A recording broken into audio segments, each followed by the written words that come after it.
सुंदर छान माझा विठुराया दिसतोय आज. हाय हॅलो सर्वांना शुभ सकाळ. नमस्कार, मी सुवर्णा आणि परत एकदा तुमचं सर्वांचं माझ्या एका नवीन मराठी ब्लॉग चॅनेलवर अगदी मनापासून स्वागत. आजचा दिवस तुम्हाला खूप छान मस्त आनंदाचा आरोग्याचा जाऊ दे हीच बाप्पांच्या चरणी प्रार्थना. सकाळी सकाळी मस्त पाऊस सुरू झालेला आहे. चला, आज आहे आषाढी एकादशी, जिला देवशयनी एकादशी पण म्हणतात. तर आज सकाळी लवकर उठली मी, आंघोळ वगैरे झाली आहे आणि केसांना आहे ना आदल्या दिवशी तेल लावलेलं होतं, त्यामुळे केस मी धुतले. आणि चला आता देवपूजा करायची. मिस्टर देवांना स्नान घालत आहे, देव उजळवत आहे. बरेच दिवस झाले देवांना उजळवलं नव्हतं म्हणून.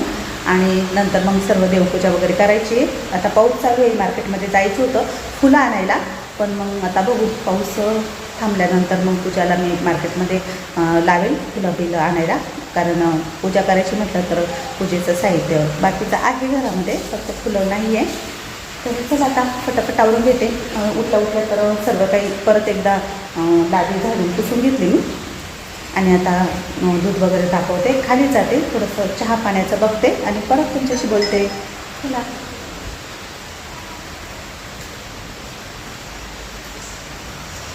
इथे मी ही टाईल्स लावून घेतलेली होती, तुम्हाला दाखवली नाही आधी. तर ही मी चॉईस केलेली होती बघा, अशी थोडीशी खरबडीत आहे आणि कलर पण असा थोडासा क्रीम कलर आहे, फ्रेश कलर आहे. काळपट नाही घेतली इथे, कारण थोडं फ्रेश वाटावं म्हणून. वरती लाईट वगैरे आता आज येतील ते भाऊ, तर ते लावून देतील सर्व लाईट्स आज. आणि इतकीच लावली आहे एल शेपमध्ये दरवाजासमोर. आता इथे ना मी थोडंसं फर्निचर थोडंसं करणार आहे, थोडं काहीतरी डेकोरेट पीस ठेवण्यासाठी. पण आता बघू ते, त्याला लगेच करायचं नाही, सगळं काम झाल्यावर करायचं आहे. चला. आणि हे बघा, इथलं काम अजून बरंचसं बाकी आहे, म्हणजे अजून काही केलंच नाही आहे त्यांनी. तर हे सर्व काही प्लॅस्टर करायचं आहे, इथे टाईल्स लावायचे आहे. आणि आम्ही सध्या आता कपडे इथेच सुकायला टाकतो आहे पोर्चमध्ये. पोर्च झालेला आहे सध्या आता आपला हा. रात्री वॉशिंग मशीनमधून कपडे काढले आणि इथेच ठेवले. आणि इथे फॅन पण आहे म्हणजे कपडे सुकायला. तर कपडे पण आता सुकले गेले. सरक सरक, एवढं मोठं टिपका छोटं लावायचं. त्याला तू आंघोळ घातली? बापरे, एवढ्या सकाळी सकाळी सकाळी सकाळी नाव नाव केली तू. आणि किती भारी कुर्ती घातलेली आहे, पॅन्ट पण आहे, पण थोड्या वेळाने घालू. अरे वा, म्हणजे तुला आज पण वारकरी व्हायचं.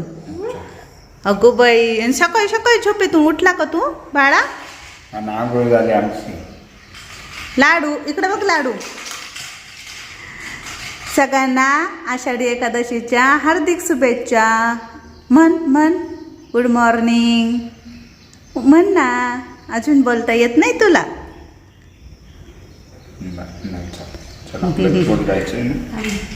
हे पुसते ना त्याचं. लाडू इकडे बघ. अगं बाई, कोण आहे बाळा? तुला हात लावायचा म्हणला गणपती बाप्पा. कोण आहे कोण आहे कोण आहे? मग मला सांग, गणपू बाप्पा आहे इथं, तो हात लावतो ना, तुला हात लावायचा बाप्पाला. हां हां, गणपू बाप्पा आहे ना, तुला आवडतो बाप्पा. त्याला बाप्पाला हात लावायला लय मजा येते. आणि चला आता जायचं. हां पिल्लू, आता नाही, आता बाप्पाला बाय बाय टाटा. कल कल टाटा टाटा बाय बाय. काल आम्ही फोटो स्टुडिओमध्ये धनविकचं छान असं फोटोशूट केलं होतं वारकरीचं. आणि सर्वच ताईंना फार आवडलं, सर्वांनी भरभरून कौतुक केलं आहे बाळाचं.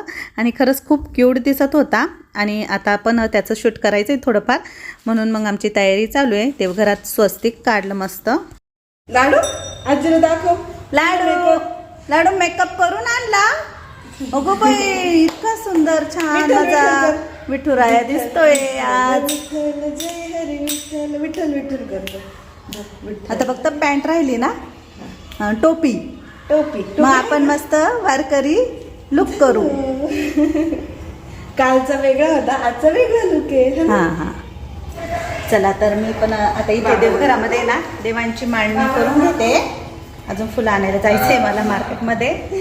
चला, मार्केटमधून आहे ना भरपूर छान अशी मस्त फुलं घेऊन आली मी, वेगवेगळ्या प्रकारची, गुलाबाची, झेंडूची, शेवंतीची आणि जास्वंदीची पण फुलं आईने दिलेली होती, पण ती फ्रीजमध्येच राहिली, त्याचं ध्यानच आलं नाही मला.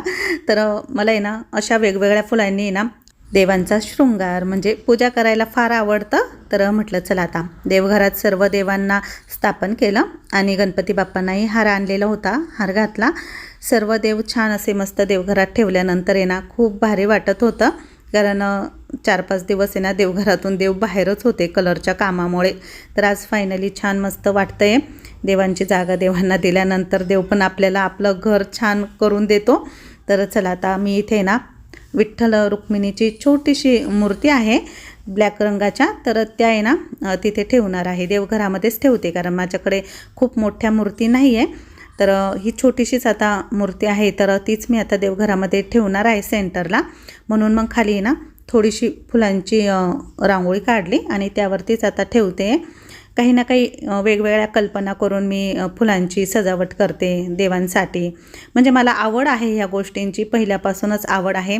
आणि आज तर मला आनंद ह्या गोष्टीचा होतो आहे, कारण माझं आहे ना खाली घर होतं पहिले. तर तुम्ही सर्वजण माझे व्हिडिओ बघता, पहिले तर खूप छान छान मस्त रांगोळी किंवा मग फुलांच्या डिझाईन किंवा मग काही सणवार असलं तर खूप काही मी करायची. पण एवढ्या वर्षभरात घराच्या कामामुळे ना खाली ओट्याच्या पुढे सिमेंट किंवा घराच्या पायरीवरती पण खूप सिमेंट पडलेलं असायचं आणि घरामध्ये पण बिझनेसमुळे इथे तिथे सामानांची गर्दी झालेली असायची. त्यामुळे मग मला हे सर्व काही खाली करताच येत नव्हतं. बऱ्याच ताई म्हणतात की तुमचे जुने व्हिडिओ आम्ही बघतो, खूप छान तुम्ही रांगोळी काढतात, देवपूजाही तुम्ही खूप मस्त करतात. तर मला ह्या गोष्टींची खरंच खूप आवड आहे, पण काही महिन्यांपासून मला हे करताच येत नव्हतं. पण खरंच सांगते, नवीन घरामध्ये मी देवघर वरती आणलं आणि आता मला सर्व काही छान मस्त करता येतं आणि तुम्हालाही दाखवता येतं. तर खूप भारी मस्त मी मोगऱ्याच्या गजऱ्याचा आहे ना हार बनवला. तर मला तो गजरा आहे ना रुक्मिणीला लावायचा होता, पण मूर्ती छोटी असल्यामुळे तो काही डोक्यावर राहत नव्हता. म्हणून म्हटलं चला याचा वेगळाच काहीतरी लूक देऊ आपण. अशी फुलांनी सजावट किंवा शृंगार करायला मला फार आवडतं देवांचं. म्हणून मग मी काही ना काही वेगवेगळ्या कल्पना माझ्या डोक्यात येतात, तसं मी करत असते. चला, आज तर मी खूप लवकर उठली होती, कारण मला पूजेला वेळ लागतो. मी निवांत पूजा करते, मला काही गडबड अजिबात आवडत नाही पूजा करताना. आणि आपली पूजा इथे मस्त फुलांचं पाकळ्या पाकळ्या करते. तिला मी बोलली की मला थोडीशी मदत कर, मग तिने छान मला पाकळ्या करून दिल्या, कारण मला ना फुलांची रांगोळी काढायची होती. आज आषाढी एकादशीच्या दिवशी पंढरपूरमध्ये फार गर्दी असते भाविकांची आणि सर्व पालखी यात्रा निघालेल्या असतात ना समाधी स्थानावरून. तर त्या सर्व पालखी यात्रा आहे ना पंढरपुरामध्ये जाऊन पोहोचतात आणि खूप भारी वाटतं तिकडे. बरेच जण आता जातात ना पायी यात्रेला. तर पांडुरंग आणि रुक्मिणी आपल्या सर्व लेकरांना आशीर्वाद देण्यासाठी तिथे असतात, तर असं म्हणतात. म्हणून आजच्या दिवशी तिथे सर्वच जण जातात दर्शनासाठी, खूप गर्दी असते. तर चला, आपल्याला जाणं शक्य झालं नाही तर आपण घरच्या घरीच मस्त पूजा करू. इथेच आपले पांडुरंग आणि रुक्मिणी आपल्या घरामध्येच आहे असं समजू. आषाढी एकादशी वर्षातून एकदा येते, म्हणजे आषाढ महिन्यामध्ये येते. इतर एकादशींपेक्षा ह्या एकादशीला खूप महत्त्व असतं, कारण आजच्या एकादशीला देवशयनी एकादशी पण म्हणतात. तर सृष्टीचे पालनहार भगवान विष्णू क्षीरसागरेमध्ये झोपी जातात आजच्या दिवशी. तर ते चातुर्मास म्हणजे 4 महिन्याने कार्तिकी एकादशी असते ना, कार्तिक महिन्यामधली, जिला आपण प्रबोधिनी एकादशी पण म्हणतो, तर त्या एकादशीला ते उठतात. म्हणजे भगवान विष्णू 4 महिने झोपी जातात आणि जो सृष्टीचा कारभार असतो तो महादेवांना सोपवतात. म्हणून आपण श्रावण महिन्यामध्ये महादेवांची उपासना, व्रत, पूजा करत असतो. तर ही छोटीशी माहिती मी तुम्हाला सांगितली. बऱ्याच जणांना माहिती आहे, मला जितकं माहिती होतं तितकं मी सांगण्याचा प्रयत्न केला. त्यामुळे मग घरात लहान मुलांपासून हा उपवास धरला जातो, जेणेकरून आपल्याला वर्षभराच्या एकादशी घडल्याचं पुण्य प्राप्त होतं.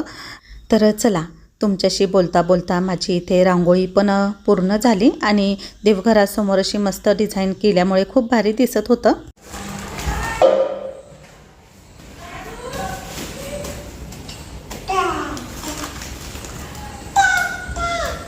लाडू, इकडं नाही यायचं बाळा, घे रे याला, दादू उचल याला. तुझे फ्रेंड आले तुझे. उचल उचल चटईवर ने.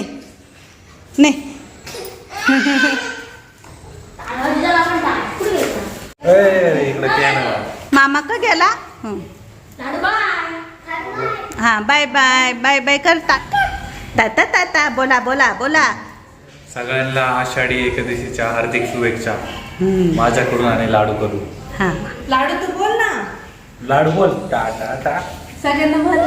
आषाढी एकादशीच्या हार्दिक शुभेच्छा. लाडू करणं सगळ्या ताईंना, मावशींना, आजींना. हा ना लाडू. आता लाडू पण मोठं झाल्यावर असंच म्हणणार आहे राहुल मामासारखा. सगळ्या ताईंना, मावशींना, दीदींना, आजींना आषाढी एकादशीचा. चल त्याचा मेकअप करून घ्या आता आपण. त्याचा चला, एकदम काय फोटो काढू. करायची? टोपी सापड ना, व्हाईट टोपी.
सर्व काही देवांची आज मस्त पूजा झालेली आहे. आषाढी एकादशीच्या निमित्ताने आज विठ्ठल रुक्मिणीची पण मस्त पूजा मांडणी केलेली आहे आणि खूप छान वाटतंय. घरामध्ये वातावरण अगदी छान असं प्रसन्न फ्रेश वाटतंय. आणि आज मी खूप दिवसांनी देवघरासमोर छान अशी रांगोळी पण काढली, फुलांची पण काढली आणि इथे ही रांगोळी पण काढली आहे. खरंच नवीन घरामध्ये आज मी आषाढी एकादशी निमित्त मस्त पूजा मांडली आणि खूप भारी वाटतंय. इथे मी तुळस पण ठेवलेली आहे. मी ना तुळस मगाशी मार्केटमध्ये गेली ना, तिथून नर्सरीमधून घेऊन आली. कारण खाली तुळस लावलेली होती पण ती खराब झाली. मग मी वरती पण इथे तुळस ठेवली कुंडीमध्ये. म्हणजे तोडली वगैरे नाही, प्लॅस्टिकचा कागद काढला फक्त आणि कुंडी अशीच मातीमध्ये ठेवली. आणि छान आहे, छोटंसं रोप आहे पण नंतर ते हळूहळू मस्त मोठं होईल. आणि हे बघा ना, धुपाचा सुगंध पूर्ण घरभर पसरलेला आहे आणि खूप भारी वाटतंय. चला, तुम्हाला माझी पूजा कशी वाटली नक्की कमेंट करून सांगा. चला आता पेटपूजा करायची आहे. देवपूजा झाली, आता पेटपूजा. पण लाईट गेलेलं आहे आमच्याकडे. आता मी मस्त तिखट भगर बनवणार आहे सर्वांसाठी. पण लाईट कधी येईल माहीत नाही आम्हाला. केळी आणलेली आहे तर सर्व केळीच खात आहे. चला तर खाली आली. साबुदाणा आहे ना रात्रीसाठी भिजत टाकलेला आहे मी. आणि आता मी तिखट वरई बनवते. तर तेलामध्ये बटाटा थोडासा फ्राय केला, तुपामध्ये साजूक तुपच टाकलं आहे मी, तेल नाही वापरलं. आणि शेंगदाणे, हिरवी मिरची पण टाकलेली आहे. वरई मस्त भाजून घेतली आणि पाण्याला उकळी आल्यानंतर आता वरई धुवून टाकली मी. आज तर आम्हाला चौघांना पण उपवास आहे आणि सर्वांना वरई आवडते तर मग जास्तच बनवली आहे. आता उपवासाला बरेच जण फ्रूट खातात, कोणी दूध पितं, कोणी तिखट खातं, कोणी नाही खात. प्रत्येकाची इच्छा असते तसं आपण उपवास करतो. पण एकादशीला वरई, साबुदाणा सर्वच चालतं. तर चला, आज मी वरई कशी बनवली हे काही डिटेलमध्ये दाखवलं नाही, पण माझ्या सोर्नास किचन चॅनेलवरती बऱ्याचशा रेसिपी आहे उपवासाच्या, तर तुम्ही तिथेही बघू शकता. तर आता आम्ही सर्वजण खाऊन घेतो. त्यासोबत ताक वगैरे पण आणलेलं होतं आम्ही. खाल्ल्यानंतर मग दिवसभर थोडासा आराम केला कारण सकाळपासून कामच चालू होतं आमचं. आणि वरती आली, टेरेसवर पण आमची ना टाईल्स वगैरे बसवण्याचं काम चालूच होतं. तर ही मी विटांची टाईल्स कशासाठी आणली होती तर तुम्हाला दाखवते. टेरेसवर आहे ना टॉवर केलेले आहे आम्ही. तर टॉवरच्या समोर मी छोटीशी ही जागा केलेली आहे. इथे मला चूल ठेवायची म्हणून, म्हणजे इथे पण मी थोड्याफार रेसिपी करू शकते म्हणून मग मी त्याच्यासाठी ती टाईल्स आणलेली होती. तर चला, आता रात्रीचा पण फराळ करायचा आहे. एकादशीचा उपवास आहे ना दुसऱ्या दिवशी सोडला जातो. तर रात्रीसाठी मी साबुदाणा सकाळी भिजत टाकलेला होता, मस्त मोकळा सुटसुटीत झालेला आहे. कुकरमध्ये रताळी होती आणि इथे मी मस्त झिरकं बनवलेलं होतं उपवासाचं. आणि त्यासोबत मस्त साबुदाणा वडा बनवायचा होता. तर मी साबुदाणामध्ये शेंगदाणे, हिरवी मिरची, मीठ आणि दही टाकलेलं आहे, पाणी नाही टाकत मी पीठ तयार करण्यासाठी, दह्याचा वापर करायचा. त्यामुळे साबुदाणे चवीला पण फार छान लागतात आणि खूप मस्त असे टम्म फुगतात. आता तेल पण छान कडकडीत तापलेलं होतं. साबुदाणा टाकल्यानंतर आहे ना लगेच पलटी करायचा नाही, 1-2 मिनटं आहे ना तो तसाच तेलामध्ये शिजू द्यायचा. नंतर मग उलटणीने तो पलटी करायचा, म्हणजे उलटणीला आहे ना साबुदाणा चिटकत नाही. आणि छान असे खमंग साबुदाणा वडे इथे मी तळून घेतले. मस्त एकीकडे मी साबुदाणा वडे गरम गरम तळत होते आणि हॉलमध्ये सर्वजण खात होते, कारण साबुदाणा वडा गरम गरम खायला छान लागतो. आणि आज आमच्याकडे पाहुणे पण आलेले होते, तर त्यांच्यासाठी पण फराळ बनवलेला होता. आणि आपला राहुल आहे ना डाएट करतो, तर त्याने मला रताळी उकडायला सांगितलेली होती, त्याला खायची होती, तर ती पण उकडली होती. आणि मला आहे ना जास्त साबुदाणा खायला नाही आवडत, त्यामुळे मग मी इथे ना वरईचे मस्त हे पराठे बनवले, धिरडी पण म्हणू शकता.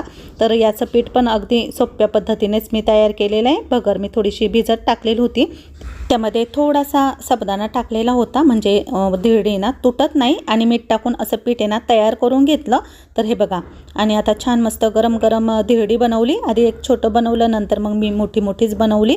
मस्त असं दोन्ही बाजूने धिरडं शेकून घेतलं. आणि जे झिरकं बनवलेलं होतं ना त्यासोबतच मी खाल्लं. यासोबत तुम्ही कोणतीही भाजी उपवासाची खाऊ शकता, खूप छान लागतात. चला आता आपल्याला झोपायचं आहे, आता झोपी करायची, खेळायचं नाही, रात्र झाली. लाडू म्हणाल आजी अर्धा चल. अशी काय करती. चला इकडे ये बघ, लाडूला असं हसले आवडतं. सावली डिंग डिंग डिंग डिंग डिंग डिंग. लाडू काय मो मो हे बघ हे बघ डिंग डिंग डिंग डिंग डिंग डिंग. लाडू कुठे लाडू, तू खेळतो ना लाडू सोबत खेळ. लाडू डिंग डिंग डिंग डिंग डिंग डिंग डिंग डिंग डिंग डिंग डिंग डिंग डिंग डिंग. आम्ही हॉस्पिटलमध्ये होतो ना असंच तेव्हा करायचं. लाईट गेल्यावर असंच खेळायचं लाडू. लाडूला कंपनी भेटायची मग त्याची स्वतःच्या सावलीची. तो त्याच्याच सावलीला हात लावायचा ना, त्याच्यामुळे आम्हाला पण ते कळालं. लाडू इकडे बघ बाळा, सगळ्यांना गुड नाईट कर.